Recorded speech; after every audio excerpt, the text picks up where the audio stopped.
시청자와 함께하는 시민데스크. 여름철 자연재난이라 불릴 만큼 심각한 폭염이 지속되고 있습니다. 폭우와 폭염, 연일 이어지는 재난 상황에 YTN의 역할은 무엇인지 시청자 비평 리뷰 Y에서 살펴봅니다. 오늘 에필로그 Y 시간은 지역 의료의 현실을 조명한 탐사보고서 기록을 살펴봅니다. 방송에 다 담지 못한 뒷이야기 잠시 후에 만나보시죠.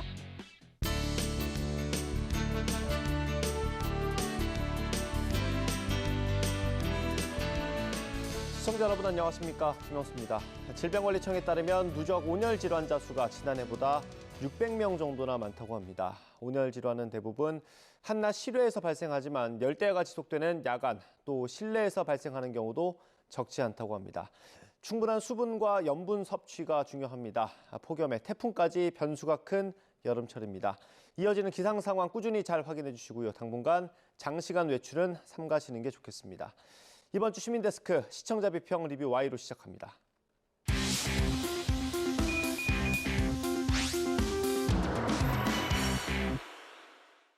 네, 세 분 어서 오세요. 안녕하십니까.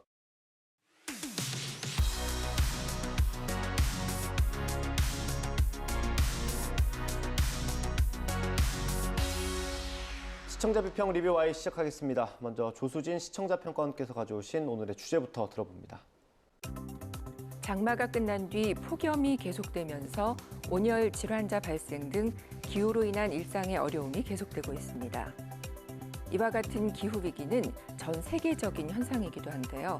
유엔 사무총장은 지구온난화 시대가 끝나고 지구 열대화 시대가 도래했다고까지 표현했다고 합니다. 이런 상황에서 YTN은 어떤 역할을 해야 할까요?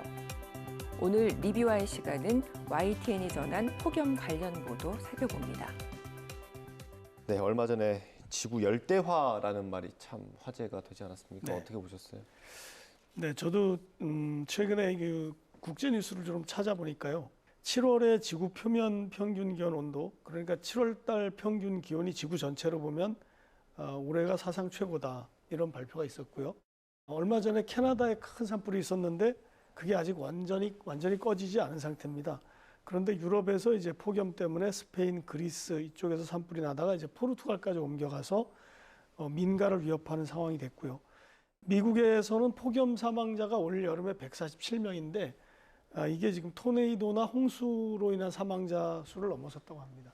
그러니까 이제 과학자들이 그동안 경고해왔던 이 기후의 위기가 현실이 되고 있는 것 같다. 그런 면에서 이제 언론도 사실 이런 기후 위기의 심각성을 좀 더 기존과는 다른 차원에서 알리고 이걸 보도를 해야 되겠구나, 이런 생각을 하게 됐습니다. 네, 관련 보도를 좀 살펴볼 텐데 일단 국내 상황은 두고 해외 사례부터 좀 보면 좋을 것 같아요. 어떤 기사들 보셨어요?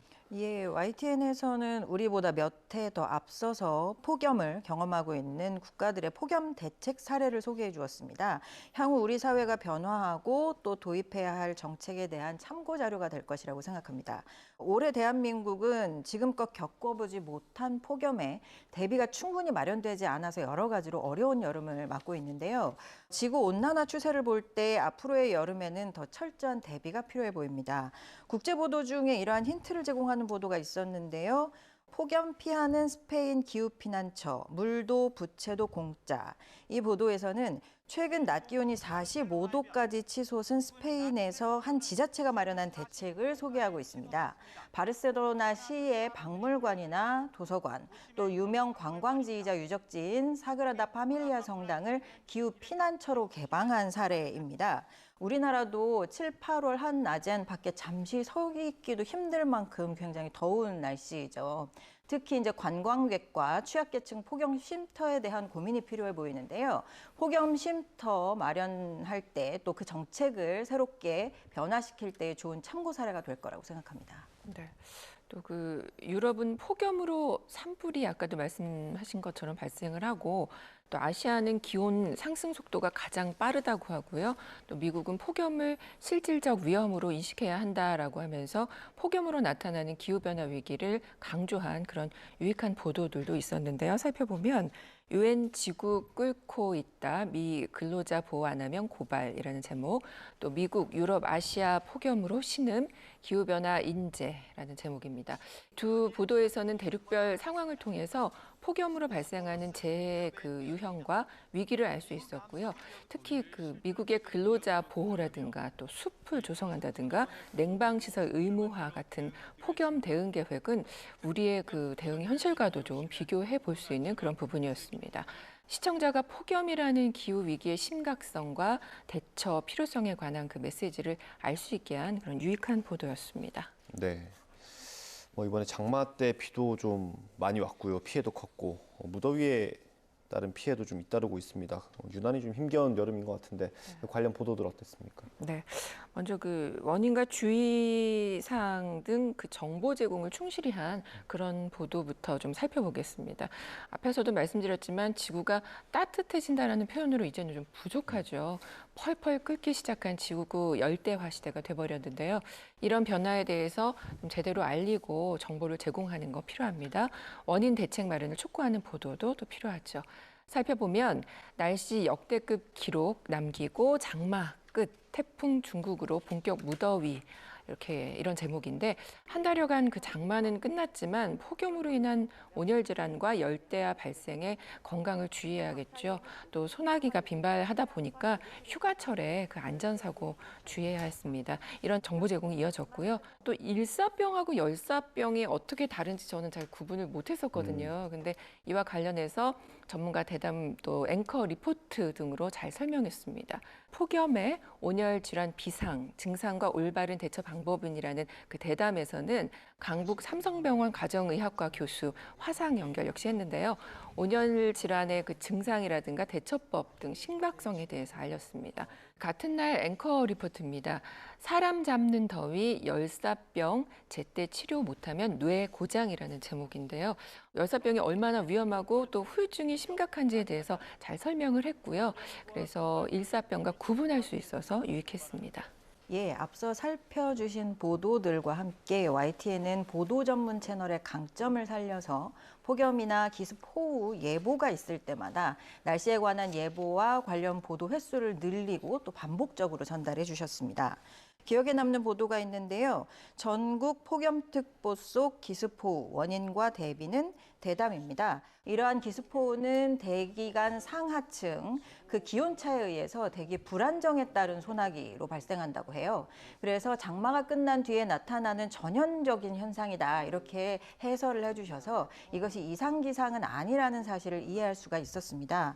다만 이 대담에서는 폭염특보, 폭염경보를 나타내는 기상청 예보 그래픽을 좀 더 가독성 있게 제시해 주셨더라면 상황을 이해하고 경각심을 갖는 데 더욱 도움이 되지 않았을까라고 하는 좀 아쉬움이 남았습니다. 다음으로 올해 온열 질환으로 목숨을 잃는 사람이 지난해보다 3배 많아졌음을 전달하고 소방에서 다음 달까지 운영하는 폭염 구급대 활동과 당부를 전달한 보도도 있었습니다. 폭염 구급대 출동, 의식 없으면 물 주지 말아야. 이 보도에서는 지금 같은 날씨에서는 언제든 어디서든 온열 질환자가 발생할 수 있다고 알렸는데요. 119 안전센터를 무더위 쉼터로 운영하니 편하게 이용해달라고 하는 당부를 덧붙여 주셔서 행동 요령 정보를 습득하면서도 일선 소방관에 대한 든든함과 고마움까지 느끼게 해주셨던 좋은 보도였습니다. 네. 이렇게 많이 더울 때, 이 추울 때와 마찬가지로 꼭 들여다봐야 하는 곳들이 있죠. 산업 현장이나 또 이렇게 쪽방촌 같은 곳들인데 YTN 어땠는지 혹시 보도 좀 보셨습니까? 네, 아무래도 폭염이 계속되면서 우려되는 부분은 취약계층이 어떻게 견뎌낼까 이런 부분일 텐데요. 이와 관련해서 정부나 지자체는 어떤 대책을 마련하고 있는지 언론이 감시하고 또 대책 마련을 촉구하는 일이 필요합니다. 구체적으로 좀 살펴보면은요, 장마 끝나니 무더위 쪽방촌 주민들 숨쉬기도 힘들어라는 제목의 보도입니다.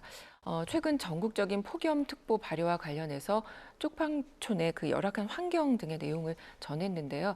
과거 서울시의 대응 등 전후 상황을 잘 짚으면서 최근 한시적으로 목욕탕 등을 활용한 대피소 지정에도 일부 지역에서는 그 이제 에어컨 설치하는 게 무게를 짓지 못한다고 그래요. 그래서 설치가 어렵다라는 그런 정말 열악한 환경 잘 보여줬습니다.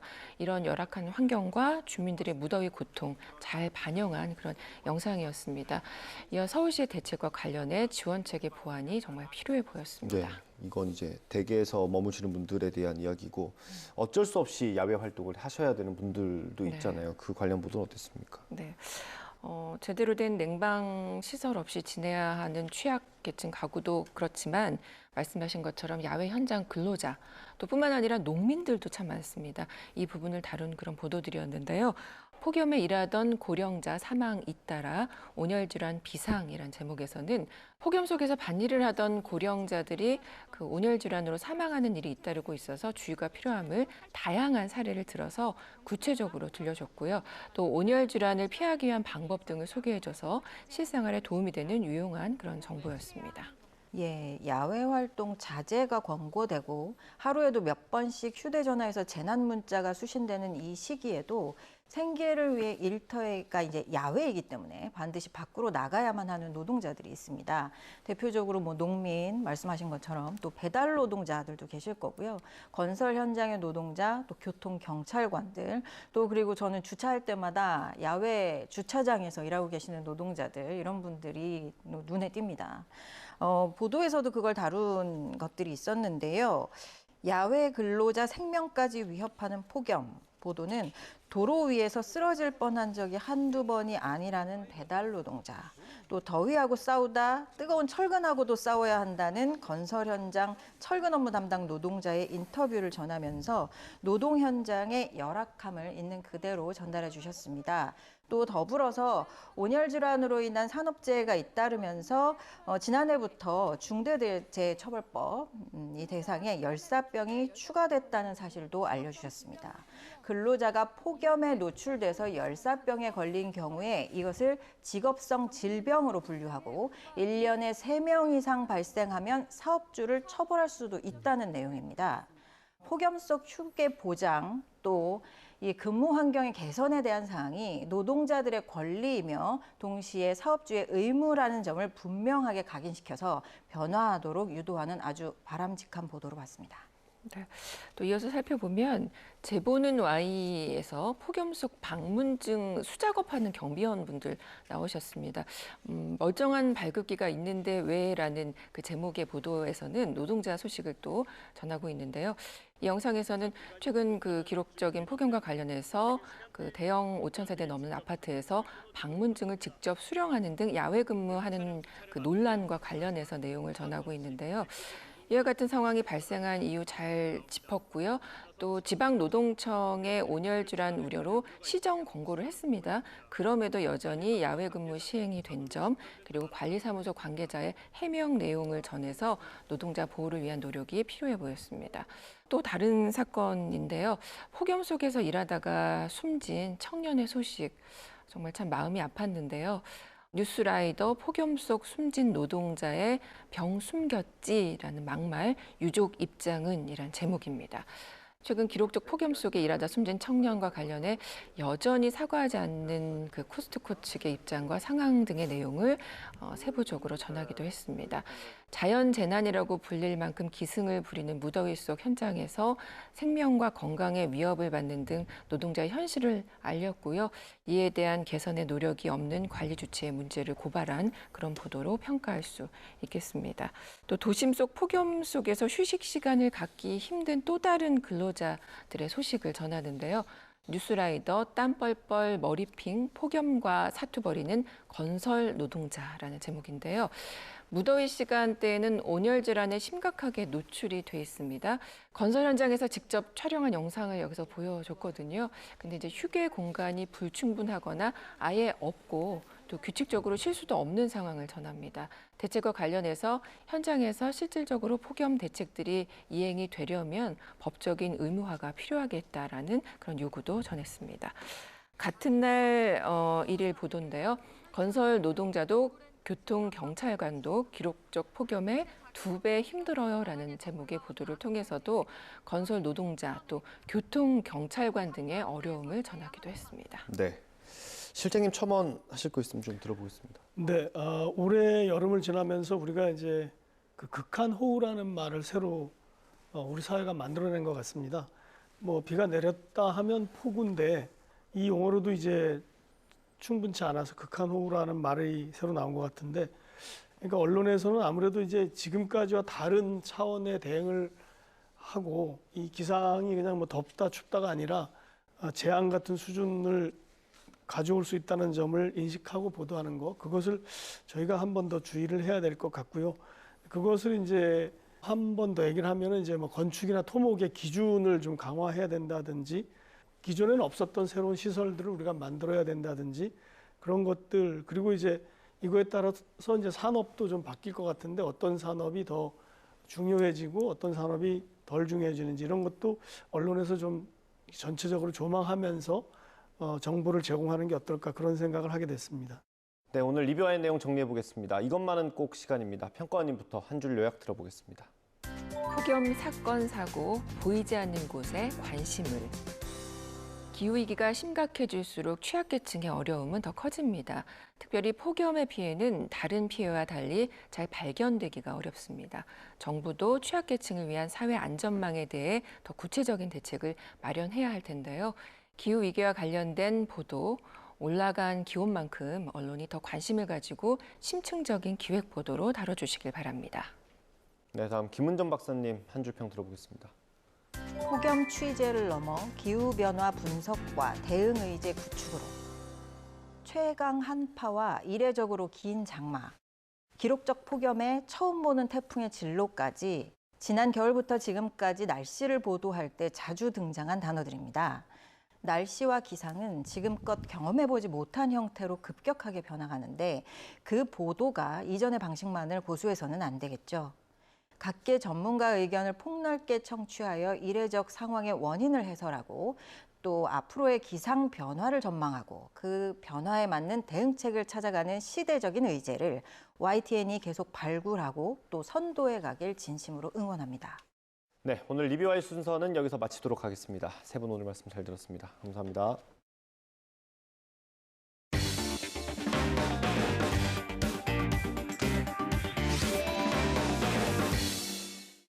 방송 제작의 뒷얘기를 들어보는 에필로그 Y 시간입니다. 오늘은 수도권 의료자원 쏠림 현상과 함께 지역 의료 생태계를 담은 탐사 보고서 기록팀과 함께 얘기 나눠봅니다. 지금 바로 만나보시죠. 누구든 사는 곳에 상관없이 의료 혜택에 차별이 없어야겠죠. 최근 지역 간 의료 격차가 커지면서 각 지역에서는 저마다의 모습으로 노력을 이어나가고 있습니다. 기획탐사팀은 지역 의료의 현실 속 희망을 찾기도 했다는데요. 오늘 에필로그 Y 시간 기획탐사 1팀 신하은 PD와 함께합니다. 네, 어서 오세요. 안녕하세요. 반갑습니다. 일단 우리 신하은 PD가 입사한 지 얼마 안 됐다고 들었거든요. 언제 입사를 하신 건가요? 저는 2월 1일에 입사를 했고요. 이 팀에 들어온 건 거의 5월 중순 이쯤 들어왔어요. 5월 중순이면 그럼 이번에 만든 편이 처음 좀 제작을 하신 건가요? 네, 맞습니다. 처음 제작해 보시니까 어떠셨어요? 소감을 좀 들어볼까요? 제가 PD를 준비할 때는 항상 어떤 사안을 보면 현장에 가고 싶고 이야기 듣고 싶다는 생각을 많이 했었는데 실제로 PD가 돼서 이렇게 누구보다 현장에 깊이 들어가고 많은 사람들 만나서 이야기하니까 하루하루가 되게 감사하고 의미 있었던 것 같습니다. 네, 자세한 이야기는 지금부터 하나하나씩 좀 해보도록 하겠습니다. 자, 이번 편의 주제가 지역 의료였고요. 좀 씁쓸한 현실도 담아냈지만 영상을 보니까 좀 따뜻해지는 그런 영상들도 많더라고요. 일단 지역 의료를 주제로 정한 이유부터 좀 들어보겠습니다. 저희 팀에서 올해 들어서 제작한 다큐멘터리가 12구 이태원 참사의 100일의 기록, 그리고 강제동원 이런 내용이었어요. 그래서 꼭 다루어야 하지만 또 가슴이 너무 아픈 이야기였어서 선배들께서 제작하면서 많이 힘드셨다고 들었고 네. 시청자분들도 보시면서 많이 마음 아파하셨을 것 같아요. 그래서 이번에는 저희가 여전히 중요하면서도 좀 더 밝고 재미있게 풀어낼 수 있는 이야기가 없을까 생각을 해봤는데요. 그래서 결국 우리나라 지역 의료의 현실을 주제로 정하게 됐고 거기에서도 지역에서 노력하고 있는 부분 그리고 주민들의 반응, 지역에 남아있는 따뜻한 의사 선생님들의 이야기까지 그려보고자 했습니다. 그러니까 저희가 지역 간 의료 격차라든지 의사 수가 부족한 거는 사실 뉴스에서 많이 접할 수가 있잖아요. 그럼 취재진들이 직접 이런 심각성을 좀 느끼게 된 보도도 있었나요? 네, 공중보건의 수가 줄어들고 있다 보니까 원래는 공중보건의가 배치됐던 곳에 더 이상 배치되지 않게 되고 그래서 의료원의 폐과가 되는 그런 경우도 있었고 무의촌이 생긴다는 보도도 있었습니다. 사실 응급실 하면 24시간 운영돼야 할 것 같은데 일부 지역에서는 의사가 없어서 응급실이 제한적으로 운영되기도 했고요. 그래서 지역 주민들 입장에서 생각해 보니까 되게 불안할 것 같고 또 응급 상황에서 마음을 얼마나 졸일지 그런 걸 생각해 보니 이게 절대 지나치면 안 되는 문제다 그런 생각이 들었습니다. 영상을 보니까 정말 많은 지역, 마을을 좀 돌아다니셨더라고요. 네. 어디 다녀오신 건가요? 인천 백령도부터 전라남도 진도, 충청남도 홍성, 충청북도 단양, 또 경상북도 안동, 마지막으로 강원도 삼척까지 이 외에도 많았는데요. 일단 방송에 나온 부분은 그랬고 지금 정말 많은 곳을 이야기해 주셨는데 다녀오신 곳들의 특징이 좀 있었을까요? 인천 백령도는 백령병원이 유일해요. 근데 여기에 의사 선생님들 중에 2분을 제외하고는 다 공중보건의 선생님들이었고요. 근데 신기하게도 이분들이 다 전문이고 또 진료 과목이 다양해서 그곳은 소아과 진료부터 24시간 응급실까지 다 진료가 가능한 좀 특이한 케이스였습니다. 그 다음은 강원도 삼척인데요. 거기는 이제 거기도 공중보건의에 많이 의존하고 있는 곳이었어요. 네. 그런데 피부과 공중보건의가 없어서 피부과 진료가 불가능했고요. 근데 또 다행히도 24시간 응급실을 운영하기 위해서 계속 노력을 해온 덕분에 삼척에서 유일한 응급실로 이제 주민들한테 든든한 존재가 되고 있었습니다. 네, 이렇게 다양한 지역에서 많은 주민들의 이야기를 담아냈기 때문에 더 풍성하게 느껴지는데 자, 그럼 취재 현장에서 보고 겪은 일 중에서 좀 기억에 남는 에피소드들이 있었나요? 충청남도 홍성에서 우리 동네 의원을 방문했을 때 이묘헌 할아버지라는 분을 만났는데요. 그분의 이야기를 듣고 저희가 다 같이 빵 터졌던 게 기억에 남습니다. 그분이 눈이 따끔따끔하고 불편해서 안과를 가셨었는데 그 안과 선생님께서 이 정도 연세에 이 정도 시력이면 괜찮다. 백태도 이 정도면 다 있다. 이렇게 말씀하시면서 안약을 하나 주셨대요.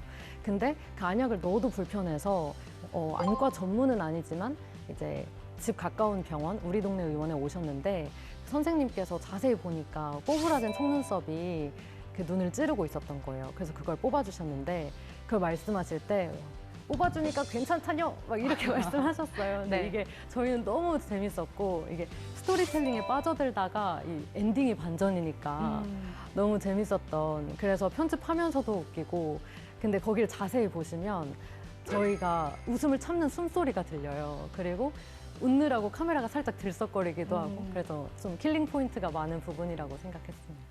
저도 그 장면 보면서 좀 웃음이 나고 좀 유쾌했던 그런 기억이 나네요. 자, 근데 현장에서 촬영하면서 좀 생각하지 못한 장면을 담을 때도 있었을 것 같은데 의도치 않게 촬영한 장면 어떤 것들이 있었나요? 이건 삼척의료원 취재했을 때 일인데요. 저희가 삼척의료원장님 인터뷰를 했을 때 여기는 심장내과 의사가 없어서 전원을 많이 간다. 그래서 내 소원은 심장내과 의사 선생님이 오는 거다라고 하실 정도였는데 실제로 그런 케이스의 환자분이 오신 거예요. 사실 방송에 강원도 삼척의 현실을 보여줄 수 있어서 좀 어떻게 보면 막 나쁜 일이라고 하긴 어렵지만 실제로 사실 마음속으로는 못 담아도 이런 일 없었으면 좋겠다고 바라고 있었거든요. 그래서 마음이 좋진 않았던 그런 기억이 있습니다. 네. 탐사보고서 기록을 볼 때마다 느끼는 거지만 역시나 이번 편에서도 영상 제작하시면서 쉽지 않았을 거라는 생각이 좀 들었습니다. 제작하시면서 힘들었던 점을 좀 꼽아본다면요? 네, 물론 현장 다니는 것도 어렵지만 그래도 저는 좀 즐겁게 다녔던 것 같아요. 근데 저희가 17개 시도청에 전수조사를 하는 게 있었어서 공중보건의 자료를 요청하고 그걸 보고서 이제 유의미한 결과를 좀 뽑아냈어야 했는데 그때 이제 모든 주무관님께 전화를 돌리거나 이제 정보 공개 청구를 해야 했습니다. 네. 근데 아무래도 이렇게 모든 시도청에 정보를 관리하는 방식이 다르다 보니까 양식이 왔는데 저희가 정리를 하면서 다시 전부 재요청을 해야 했던 상황도 있었어요. 근데 제가 말씀드렸다시피 출장을 많이 다녀서 네. 거의 매일 지역을 옮겨 다녔는데 그 차 안에서 17개 시도청에 전화하다 보니까 지금 내가 어디에 있는 건가 헷갈리는 순간도 있었고 근데 그래도 이제 주무관님들께서 해주시지 않았다면 이거 방송이 불가능했을 거라 다시 이 기회를 통해서 감사하다는 말씀 전하고 싶습니다. 많은 분들의 좀 노력과 도움이 있어서 이렇게 좋은 기록이 나오지 않았나 생각이 네. 듭니다. 제가 영상을 보면서 느낀 게 그 의사와 환자 간 사이가 굉장히 좀 그래도 끈끈하고 따뜻함이 느껴지는 부분이 많았어요. 취재하시면서 좀 그런 따뜻함을 취재진이 느낀 적도 있었나요? 정말 많았는데요. 이제 기억에 남는 부분을 말씀드리면 네. 어떤 할머님께서 들어오시면서 막 감사합니다. 여기 있어주셔서 감사합니다. 이러시는 거예요. 그래서 왜 그러실까 했더니 다리가 너무 간지러워서 괴로우신데 시내까지 병원에 원래는 나가야 했을 걸 이 병원 때문에 바로 올 수 있었던 게 감사하다는 네. 그런 거였어요. 그래서 이렇게 의사의 존재만으로도 감사해야 하는 주민들 그리고 자신이 필요한 곳에서 역할을 다하고 있는 의사 이 관계가 전 정말 따뜻하게 느껴졌어요. 네, 이렇게 얘기만 들어도 저희도 좀 이렇게 가슴속이 따뜻해지는 그런 느낌인 것 같습니다. 자, 이번 지역의료 편에서 제작진이 가장 큰 문제점으로 꼽았던 게 바로 공중보건의사 제도였거든요. 직접 보시니까 가장 심각했던 문제는 뭐였나요? 이게 기사에도 많이 나오는데 공중보건인 복무기간이 현역에 비해 2배나 길고요. 또 공중보건인의 월급이 그대로인데 현역은 계속 오르고 있어요. 그러다 보니까 이제 그냥 복무기간 줄이고 월급을 더 많이 주면 될까라고 생각하실 수도 있는데 사실 그러려면 공중보건인 수가 더 많아져야 되거든요. 그런데 지금 의대 입학생 중에 신입생 중에 여학생 비율이 많아지고 있고 결국 공중보건이 그 자원 자체가 줄고 있는 상황입니다. 그래서 다양한 전문가들을 만났는데 공통적으로 하는 이야기가 지금까지 공중보건의 제도가 지역 의료를 지켜온 건 맞지만 앞으로는 그럴 수 없을 거다, 불가능하다라는 이야기였어요. 그래서 새로운 대안을 찾아야 한다는 그 필요성을 좀 절실하게 느꼈던 것 같습니다. 그럼 이번에 탐사보고서 기록이 일반 보도와 다르게 이 지역 의료에 대해서 어떤 점을 좀 조명하고 싶었는지 얘기해 주시죠. 메시지는 사실 비슷할 수 있는데 조명을 좀 다르게 하고 싶었던 거는 보통 이제 지역의료 심각성, 문제 해결의 시급성을 보여주려고 아파하고 괴로워하는 분들의 모습을 많이 보여주는 경우가 많아요. 근데 저희는 최대한 의사가 있어서 안도하고 기뻐하는 모습 그런 걸 보여주고 싶었어요. 그래서 보는 사람들이 의사가 옆에 있으면 주민들 표정이 이렇게 밝아지는구나. 아, 정말 의사가 있어야겠다. 이런 생각을 하실 수 있었으면 좋겠다고 생각했습니다. 이번 취재를 통해서 제작진이 생각한 이 지역 간 의료 격차를 줄이기 위해서 좀 바람직한 방향은 뭐라고 생각을 하시나요? 너무 뻔한 이야기라고 하실 수도 있는데 이런 기사가 있었어요. 연봉 몇 억을 줘도 의사가 지역에 오지 않는다. 근데 이게 과연 그분들이 액수가 적다고 생각하시는 걸까 싶잖아요. 그래서 제가 직접 여쭤봤더니 대부분의 이유는 가족이나 그러니까 배우자나 자녀 때문에 이제 지역에 가는 걸 결정하기도 어렵고 지역에 있더라도 서울로 올라가야 하지 않을까라는 생각을 할 수밖에 없다는 거였습니다. 그러니까 결국 정주 여건이라는 건데 또 이게 아이러니하게도 의료라는 게 중요한 정주 여건 중에 하나예요. 그래서 의사가 있으면 그 지역을 가는 결정을 하기가 덜 어려운 거죠. 그래서 결국은 지역에 사람이 살고 싶게 하는 것이 이제 지역 의료 격차를 해소하는 방법이지 않을까라는 생각을 했고 이걸 할 수 있는 건 보건소나 의료원이 아니라 이건 정부와 지자체의 몫이다. 정부와 지자체가 꼭 여기에 힘을 써줘야 된다라는 생각을 했습니다. 네, 제가 또 직업병이 있어서 개인적으로 영상 보면서 궁금했던 점인데 혹시 내레이션은 어떤 분이 한 건가요? 왜냐면 처음 듣는 목소리였거든요. 내레이션을 제가 직접 했습니다. 아니 목소리가 너무 좋으시던데요? 이렇게 전문가한테서 칭찬을 받으니까 되게 부끄러운데 네. 이게 준비하면서 제가 다녀온 곳이니까 한번 제가 이야기를 해보고 싶다는 생각도 했었고 그걸 어필하진 않았는데 다행히 이제 선배들께서 알아주셨는지 한번 해보는 거 어떻겠냐 말씀해 주셔서 했는데 느낀 건 역시 전문가가 해야 되나 보다. 너무 어렵더라고요. 그래도 처음 제작한 기록에서 이렇게 내레이션까지 맡았으니까 아마 좀 의미 있는 그런 기록이 아니었을까 싶습니다. 맞아요. 절대 잊지 못할 첫 작품이 될 것 같습니다. 네, 이번에 처음 제작을 하시면서 많은 점을 느끼셨을 것 같은데 앞으로 탐사보고서 기록 어떻게 좀 제작을 하고 싶으신가요? PD가 된 지 얼마 안 됐잖아요. 그래서 아직도 그 준비할 때의 마음이 되게 잊혀지지 않고 계속 기억에 나요. 그래서 현장을 갈 때마다 너무 감사하고 전문가분들 만날 때마다 나는 그동안 글로만 봤던 분들을 내가 이렇게 직접 만나서 시청자분들이 궁금한 걸 물어볼 수 있는 이런 자리에 왔구나. 감사한 이런 마음을 잃지 않고 항상 모든 작품에 좀 진심을 쏟아 넣을 수 있었으면 좋겠습니다. 네, 지금 말씀하신 대로 지금의 이 처음 마음이 오랫동안 좀 간직돼서 이게 탐사보고서 기록을 통해서도 좋은 영상으로 만들어서 좀 전해주셨으면 좋겠습니다. 네, 자, 오늘 함께 해주셔서 고맙습니다. 감사합니다.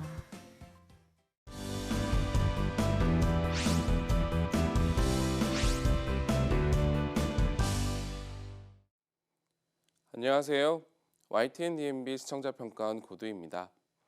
긴 장마가 지나고 연일 폭염에 시달리고 있습니다.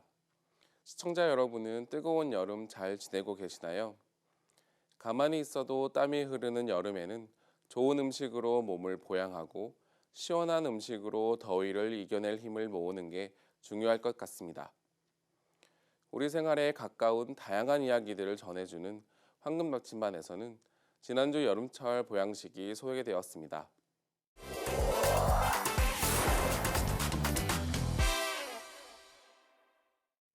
먼저 여름 보양식 하면 떠올리기 쉬운 게 삼계탕이나 백숙일 텐데요.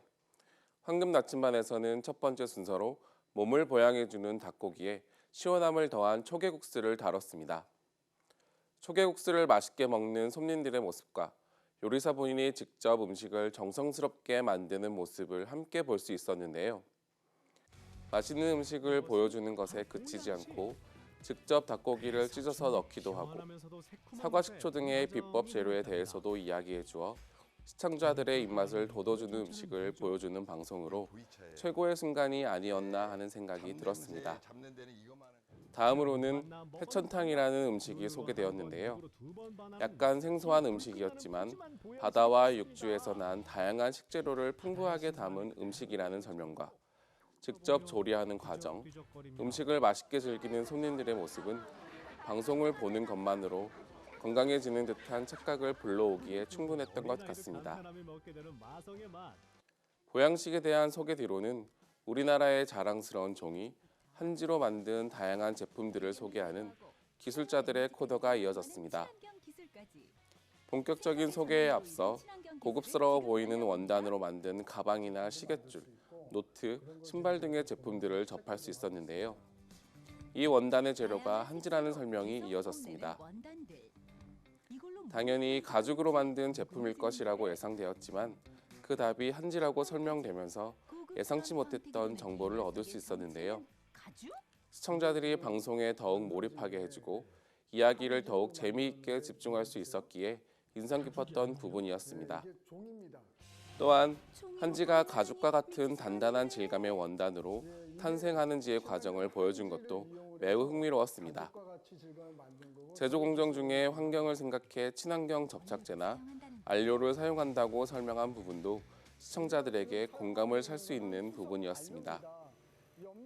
바로 이어진 에너지를 재활용하는 기술에 대한 내용에서도 양질의 정보를 얻을 수 있었습니다. 톡으로 나누는 과학 이야기, 과톡에서는 순간 접착제의 발명 과정을 알 수 있었는데요.